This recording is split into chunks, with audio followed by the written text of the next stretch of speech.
사람이 죽는다고 하는 것은 다 똑같죠. 근데 죽는 방식에서는 조금씩 차이가 있습니다. 대다수는 늙어서 죽고요.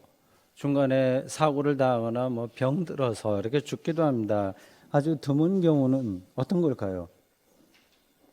사형당하는 겁니다. 사형은 신체를 구금하는 정도로 용서받을 수 없는 범법자들에게 가해지는 형벌입니다. 이게 문제가 있다고 해서 요즘은 사형제도를 법적으로 없애는 나라가 많이 늘고 있고요. 우리는 아직 법적으로는 정하지 않았지만 아직 실질적으로 사형이 실행되지 않는 그런 나라입니다. 다행스럽다고 생각합니다. 2000년 전 30대 유대인 한 남자도 로마법에 의해서 십자가 처형을 받고 아주 곧 선고가 내리자마자 곧 집행돼서 죽었습니다. 그에게 적용된 죄목은 사회 소유죄입니다. 당시 로마 식민 통치 지역에서는 로마 제국을 위태롭게 하는 자에게 일벌백계의 형벌이 가해졌습니다. 이렇게 십자가 처형을 당하니가 바로 우리가 하나님의 아들이며 그리스도라고 믿는 예수라고 하는 사실을 여러분들 어떻게 생각하십니까? 그래가지고 실질적으로 이해를 하셔야 됩니다. 답을 아세요, 여러분들은요. 우리 죄를 용서하기 위해서 우리를 대신해서 십자가의 길을 가신 거다 이렇게 생각할 겁니다. 정답이에요. 그 정답을 구구단처럼 외우는 것으로 끝나지 말고 그것의 본질, 그것의 근거가 무엇인지를 따라가야 됩니다. 예수의 십자가 처형이 말하는 근본이 무엇일까요? 하나님의 아들을 인류가 거부했다고 하는 것이 그 대답입니다. 이 말이 확 들어오지는 않을 거예요. 너무 딱딱한 이야기처럼 들릴 거예요. 좀 더 생각해 보십시오. 예수를 종교재판에 회부한 유대교 최고 법정인 산헤드린과 실제로 예수에게 십자가 처형 선고를 내린 로마 법정은 예수의 가르침을 하나님의 뜻으로 받아들이지 않았어요. 진리로 받아들일 수 없었습니다. 오히려 저 친구는 혹세무민하는 거다. 그의 가르침이 이게 문제가 있다. 이렇게 생각한 겁니다. 산헤드린과 로마 법정만이 아니라 당시 대다수 사람들은 예수를 하나님의 아들로 인정하지 않았습니다. 우리도 그 시대에 거기에 살았다면 그들과 마찬가지였을 겁니다.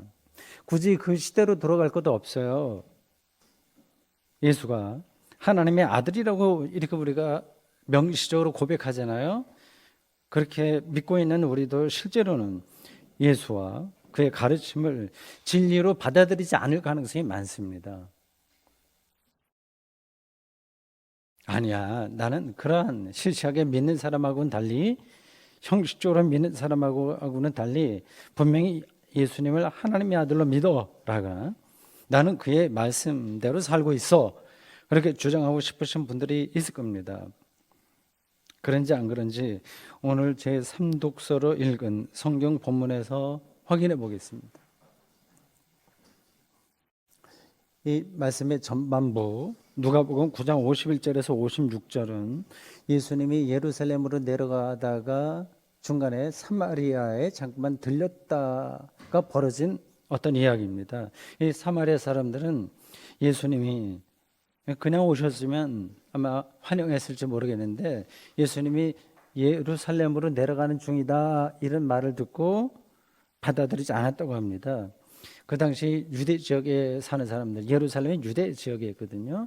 이런 사람들을 사마리아 사람들은 싫어했어요. 물론 유대 지역에 있는 사람들은 사마리아 사람들을 싫어했고요. 지역 감정이 오늘 우리들하고 훨씬 더 강하게 그 당시 있었습니다. 사마리아 사람들은 이 예수님도 예루살렘 사람과 좀 뭐 한 통속이야 이렇게 생각하고 거부한 거예요. 그러자 예수님의 제자 야고보와 요한은 사마리아 사람들이 천벌을 받아 마땅하다 이렇게 저주했습니다. 누가복음은 그 말을 이렇게 전합니다. 표현이 재밌어요. 들어보십시오. 주여 우리가 불을 명하여 하늘로부터 내려 저들을 멸하라 하기를 원하시나이까. 제자들은 엘리야가 하늘에서 불을 내려 50명의 군사들을 죽인 열왕기하 1장에 나오는 끔찍한 사건을 그 순간에 기억했는지 모릅니다. 이게 멋지기는 하지만 황당한 주장이에요. 제자들에게는 사실 그럴 능력도 없습니다. 예수님은 제자들을 꾸짖으셨다고 합니다. 그러니까 예수님, 그러니까 당신을 부정한다고 해서, 거부한다고 해서 그들에게 악담과 저주를 쏟아내면 안 된다, 그렇게 타이른 거예요.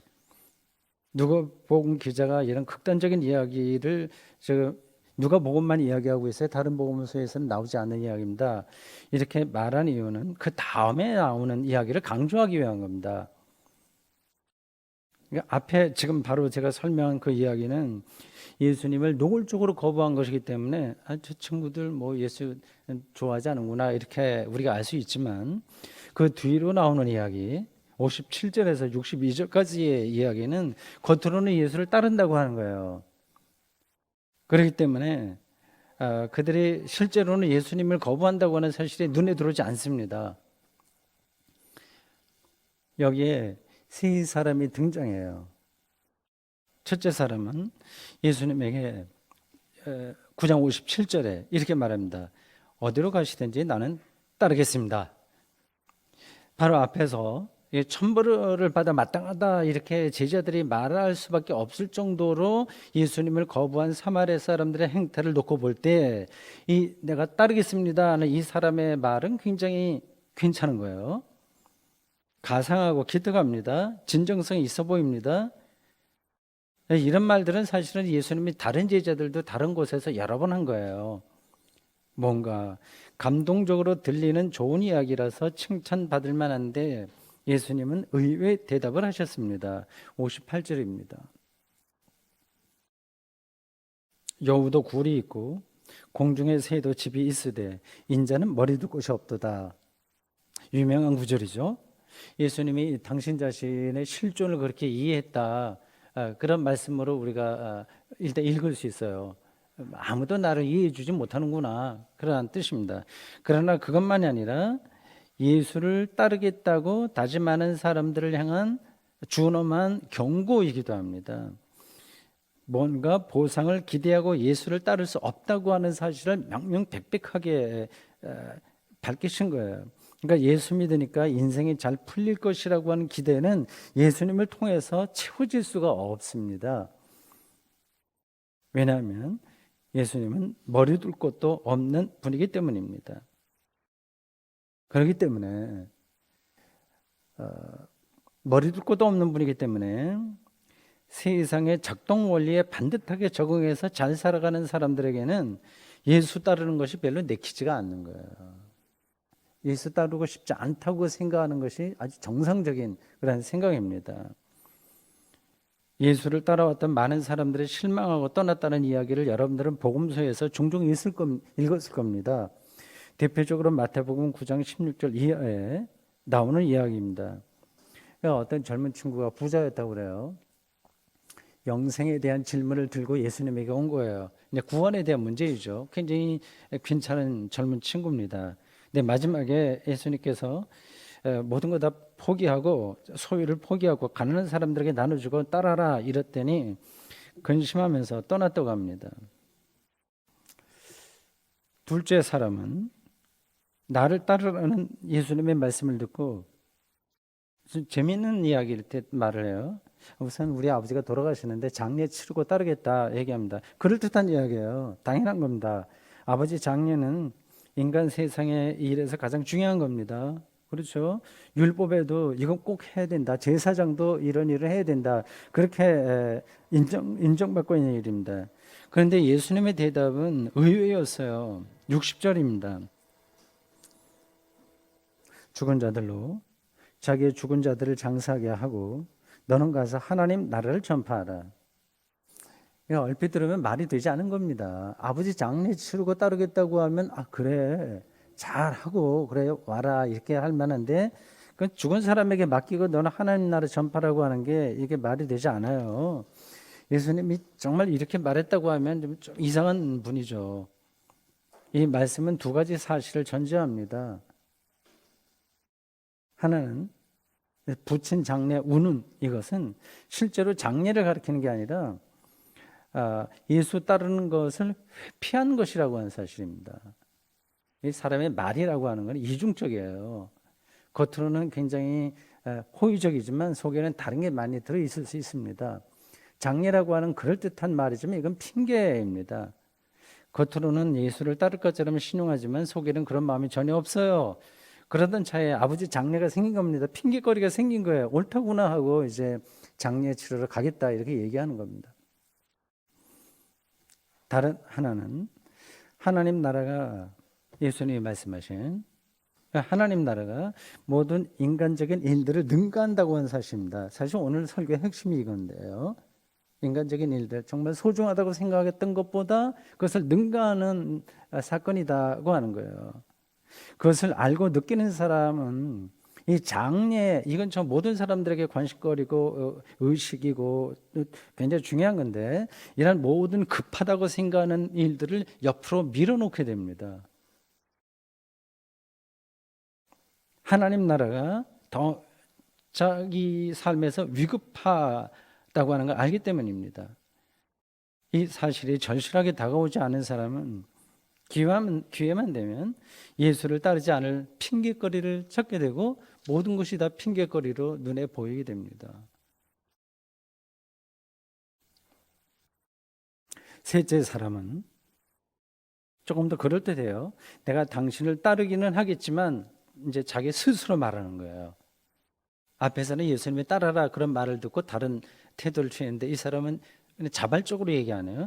당신을 따르기는 하겠지만 나로 먼저 내 가족을 작별하게 허락해달라고 요청합니다. 이것도 굉장히 그럴듯한 이야기예요. 둘째 사람의 경우와 비슷합니다. 그러나 문장이 풍기는 뉘앙스로 보면 이 사람의 행태가 더 비굴해 보여요. 예수로부터의 소명을 자기 스스로 발언한 거지만 예수를 만났을 때는 늘 그러한 요청을 우리가 받게 되는데 그럴듯한 이유로 거절하는 겁니다. 예수님의 답변은 아주 직설적이에요. 62절입니다. 손에 쟁기를 잡고 뒤를 돌아보는 자는 하나님 나라에 합당하지 아니하니라. 굉장히 매정하죠. 쟁기질은 뒤로 가는 게 아니라 앞으로 나가야 돼요. 똑바로 밭을 갈아야 됩니다. 소를 몰면서 자기가 나가야 될 그 방향만 바라봐야 됩니다. 근데 그 사람은 뒤를 자꾸만 본다고 생각해 봅시다. 앞에서 소가 끄니까 어쩔 수 없이 끌려가긴 하겠지만 쟁기질을 정상적으로 할 수 없습니다. 여기 이 세 사람 예수의 제자가 될 뻔도 했으나 되려고 한 생각이 조금은 있긴 있었으나 결국은 제자가 되지 못한 이 세 사람의 공통점은 이들이 하나님 나라에 적합한 인물이 아니라고 하는 사실입니다. 머리 둘 곳이 없는 운명을 이해하지 못한 첫째 인물,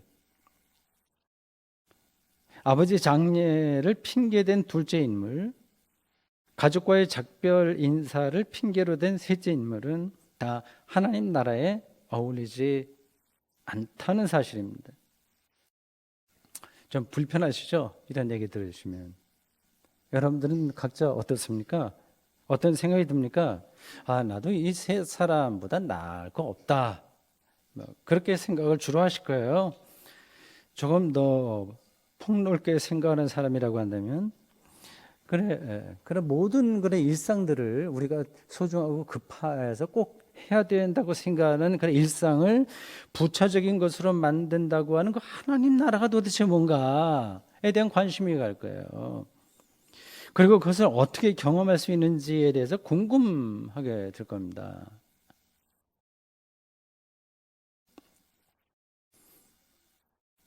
우선 여러분이 일상에서 가장 분명하게 느낄 수 있는 방식으로 좀 설명하겠습니다. 이 하나님 나라가 왜 시급하고 절대적이냐라고 하는 그거를 우리가 이해해야 되니까 예로서 설명합니다. 죽음을 생각해 보십시오. 제가 나이가 좀 들은 것 같습니다. 요즘 자꾸만 죽음에 대해서 얘기를 하네요. 지난주에도 제가 비슷한 얘기를 한 것 같습니다. 우리가 이 세상에서 경험할 수 있는 가장 절대적인 사건은 죽음입니다. 아무도 피하지 못하죠. 오늘 밤에 죽는다고 하는 사실이 확실하다면 지금 여러분들은 무엇을 하고 있을까요? 세 사람의 행태와 비교해서 생각해 보십시오. 머리 둘 곳을 찾을까요? 내가 편안하게 누워 있을 곳을 찾을까요? 온갖 종류의 복을 받을 생각을 하지 않을 겁니다. 친구와의 만날 약속도 관심 대상이 될 수 없습니다. 돈벌이는 더더욱 거리가 먼 이야기입니다. 죽음 자체에만 집중하게 됩니다. 그런데 우리는 일반적으로 죽음을 실감하지 못합니다. 그 이유는 뭐 간단하죠. 그게 눈앞에 닥치지 않았다고 하는 데 있습니다. 각자 20년이 남을 수도 있고 50년이 남을 수도 있습니다. 그러나 그것이 20년이든 50년이든 70년이든 그게 그냥 하나의 순간이라고 하는 사실은 여러분도 인정하실 거예요. 절감은 안 되지만 인정하실 겁니다. 한순간이에요. 100년도 그렇고 1000년도 그렇고요. 하루와 같습니다. 그뿐만 아니라 인류 전체로 본다면 죽음과 삶은 동시 사건입니다. 이 똑같은 시간에 수많은 아이들이 태어나고 똑같은 시간에 또 죽습니다. 인류 전체를 보면 같은 사건인 거예요. 그 과정에 우리는 작은 점으로 참여하고 있을 뿐입니다. 저는 여러분들에게 지금 죽음 자체를 말씀드리는 게 아닙니다. 하나님 나라를 일상에서 어떻게 경험할 수 있는지를 설명하기 위해서 인간의 절대적인 운명인 죽음을 예로 말씀드렸습니다. 죽음을 대하듯이 그게 너무 어렴풋한 사람에게는 아무리 하나님 나라 이야기해도 들어오지 않는 거예요. 죽음을 대하듯이 하나님 나라를 대해보라고 하는 뜻입니다.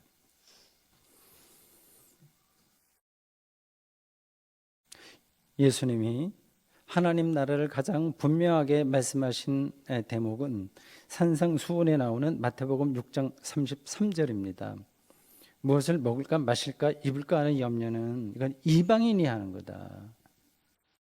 그렇게 말씀하신 다음에 하나님 나라를 구하라고 아주 단호하게 이렇게 이르셨습니다. 두렵고 떨리는 말씀이고 우리 삶의 전곡을 찌르는 그런 말씀입니다. 너희는 먼저 그의 나라와 그의 의를 구하라. 그리하면 이 모든 것을 너희에게 더하시리라. 이 모든 것, 마실 것, 먹을 것, 입을 것, 마실 것 이런 것들입니다. 근데 이런 말씀들이 이해가 일단 안 되는 거예요.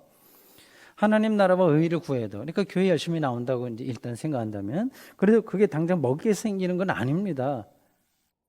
그래서 이러한 말씀들을 사람들은 공허하고 비현실적인 거로 느낍니다. 공자왈로 느끼는 거예요. 그러니까 설교만 설교조다 이렇게 얘기하지 현실적이지 않다고 생각합니다. 그러지 않습니다. 이 말씀을 깊이 생각해 보십시오.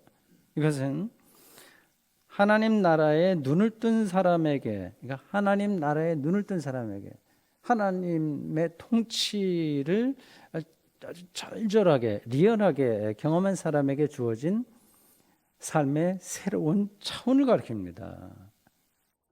이런 사람은 하나님 나라에 참여하는 것 이외에 더 이상 요구하는 것이 없으니까 욕을 하지 않는 거예요. 그러니까 주어지지 않는 것이 없는 삶의 차원이 열립니다. 그러니까 모든 것을 너에게 더하시리라. 더 이상 다른 것에 대한 소유하고 싶은 생각이 없는 사람이니 그 모든 것이 이미 하나님이 다 주신 것이죠. 그런 영적인 시각이 열립니다. 하나님 나라를 구하는 사람들에게 그런 시각이 열립니다. 우리가 그렇게 살아야 되지 않을까요?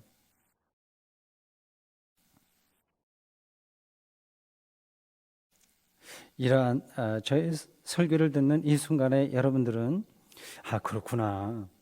그래야지 예수님 말씀대로 하나님 나라를 먼저 구하면서 살고 싶다.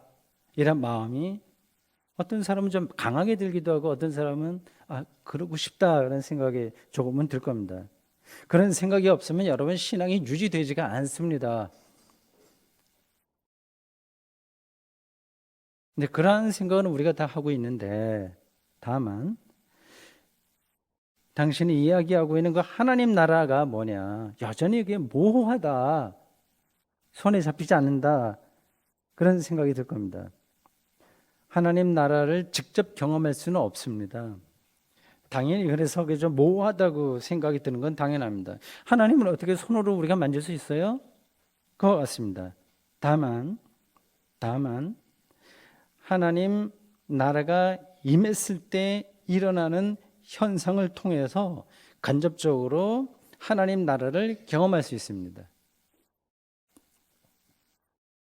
그 현상을 가장 포괄적인 차원에서 말씀드리면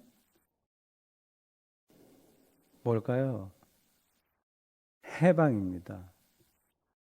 해방입니다.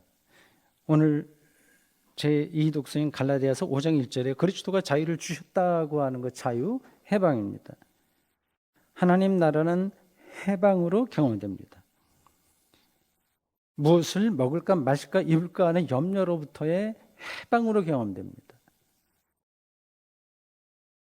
오늘 우리가 일하는 해방의 능력을 그 말 뜻은 제가 설명하지 않아도 되겠죠. 많이 느끼시죠? 일상에서 실제로 경험할 수 있을까요? 여러분들 어떻습니까? 부분적으로 해방을 경험하긴 할 겁니다. 구체적인 예를 들면 비정규직으로 있던 사람이 이제 정규직이 된다. 이러면 거기서 해방을 느끼는 거예요. 세상은 이렇게 변화되어야 됩니다. 당연합니다. 그렇게 변화되도록 우리가 노력을 해야 됩니다. 이런 것이 해방의 능력인 하나님 나라를 진실하게 기다리는 사람들이 취해야 될 삶의 태도라고 하는 건 분명합니다. 그러나 여러분, 비정규직에서 정규직 되는 거, 이것만으로 근본적인 해방은 불가능하죠.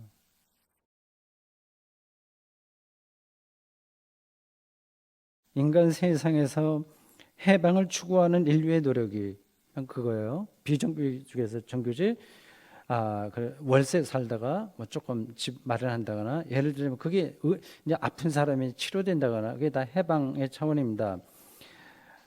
그런 모든 해방을 추구하는 인류의 노력이 다시 해방을 가로막고 있기 때문에 그렇습니다. 그러니까 모순인 거예요.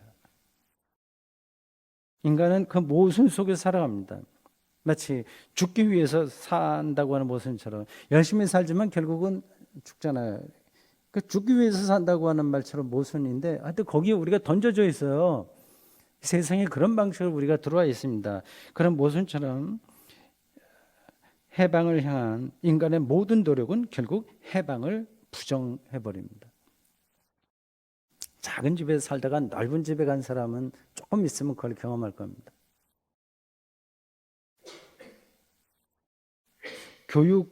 교육을 생각해 보십시오. 교육이요. 이게 무지로부터의 해방이 교육의 목표예요. 그런데 교육이 또 경쟁력의 도구로 변해서 인간을 억압하고 있어요. 21세기 대한민국에서 확인할 수 있듯이 교육만이 아니라 인간의 전반적인 삶에서 해방은 요원해 보입니다. 그래서 대다수 사람들은 해방의 능력을 포기한 채 살아갑니다. 또는 사이비 해방에 자기의 삶을 임시방편으로 맡기며 삽니다.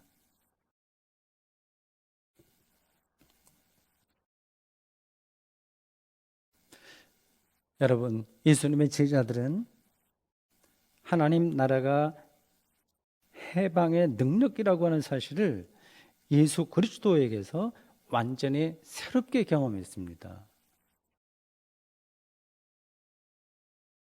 이게 복음의 모든 것이라고 할 수 있는 거예요. 예수 그리스도에게서 새롭게 경험했습니다. 단지 정치, 경제나 종교 차원이 아니라 생명의 근원이라고 하는 차원에서 경험했습니다. 그를 기독교 교리로 말하면 죄와 죽음으로부터의 해방입니다. 제자들은 십자가에 달렸다가 죽은 자 가운데서 3일 만에 부활하신 예수 그리스도를 통해서 자기 스스로 자기를 성취해야 한다는 그런 강요와 유혹, 그리고 그러기 위해서 세상살이의 안전장치를 확대해야 된다는 강요와 유혹, 그리고 자기가 소멸된다는, 그리고 자기가 만들어 놓은 모든 것들이 소멸된다는 두려움에서 근본적으로 벗어날 수 있었습니다. 이것보다 더 근원적인 해방은 없습니다. 모든 것으로부터 자유로워지는 겁니다. 제자들은 이런 경험을 통해서 이제 예수를 따르는 것이 하나님 나라를 구하는 것과 동일하다고 생각했습니다. 하나님 나라와 구원에 대한 생각이 혁명적으로 바뀐 겁니다. 이 사실을 아는 사람은 예수 따름이 얼마나 위급한 일인지를 알게 됩니다. 죽음을 며칠 남겨두지 않은 사람처럼 그 이후의 것들은 다 제쳐두고 예수 따름에 몰입할 수밖에 없습니다.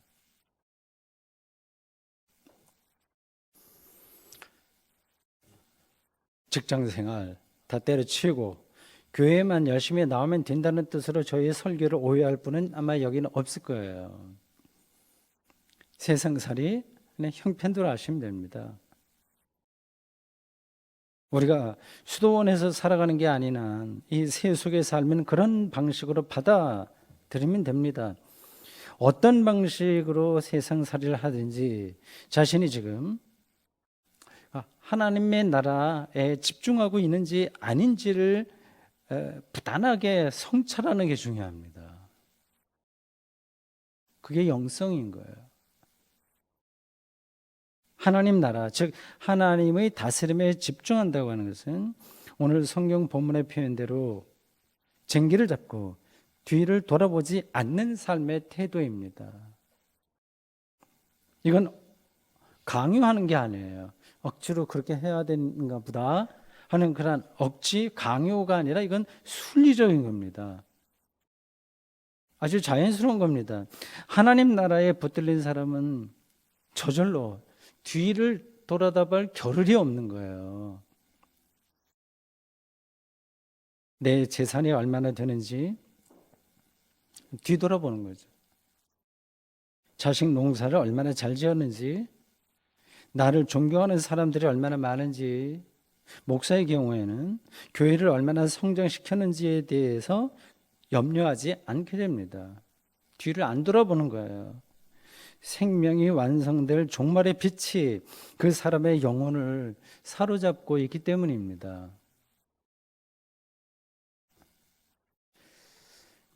사랑하는 성도 여러분, 오늘 저희 설교가 여러분들에게 관념적으로 혹시 들렸을지 모르겠네요. 지금 여러분들의 마음에 가장 중요한 것으로 자리 잡고 있는 게 도대체 무엇입니까? 바울식으로 말해서 삶의 표대가 무엇입니까? 각자 형편이 다 다르죠. 먹고 사는 게 힘들어서 다른 건 내가 생각할 틈이 없기도 하고요. 돈벌이가 지금 너무 신나게 잘 돼서 바쁠 수도 있고, 또 몸이 특별히 아픈 사람은 그래서 거기에 신경 다 쓰고 가정생활에 편안하지 못할 수도 있습니다. 또는 별 어려움 없이 아주 여유롭게 살아가는 분도 있을 겁니다. 어떤 형편에 놓여 있든지 그런 것들은 다 장례 지는 것이고, 아버지 장례이고, 친구와의 약속이고, 이별을 해야 될 그 세리머니이고, 그런 것들인데, 어떤 형편에 놓여 있든지 하나님 나라에 집중하는 것이, 즉 하나님을 삶의 궁극적 목표로 삼는 것이 최선의 삶입니다. 여러분의 인생에서 죄와 죽음으로부터의 해방보다 더 중요한 것이 없기 때문입니다. 이런 의미에서 예수 따름은 우리 인생에서 그 무엇보다도 비교될 수 없을 정도로 가장 긴박하고 위급한 용무입니다. 아멘.